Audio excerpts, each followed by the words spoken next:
దేశ సరిహద్దులో ఎలాంటి కాల్పులు లేవని, దేశంలో ఏ రాష్ట్రంలో కూడా ప్రధానమంత్రి నరేంద్ర మోడీ పాలనలో మత కల్లోహాలు జరగటం లేదని బీజేపీ రాష్ట్ర నాయకులు ఈటెల రాజేందర్ అన్నారు.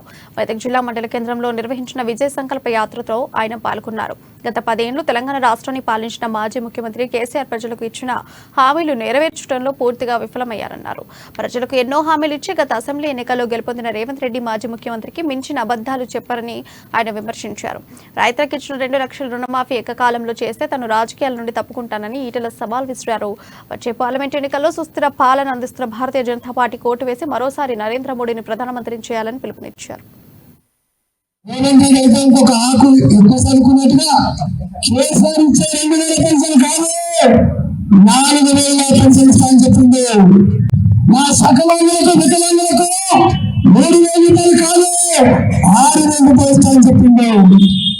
పెన్షన్ ఇచ్చే వాళ్ళు చూసుకునే వాళ్ళే కాకుండా 18 సంవత్సరాలు నిండిన ఆడపిల్లకు నెలకు 2500 రూపాయలు ఇస్తా అని చెప్పింది.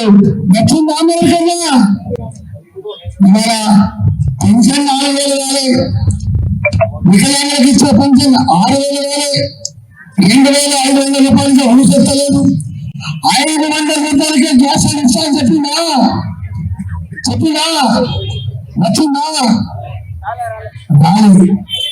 10 లక్షల రూపాయలు ఒక్కొక్క మహిళా సంఘానికి వడ్డీ లేని వ్యవస్థ అని చెప్పింది.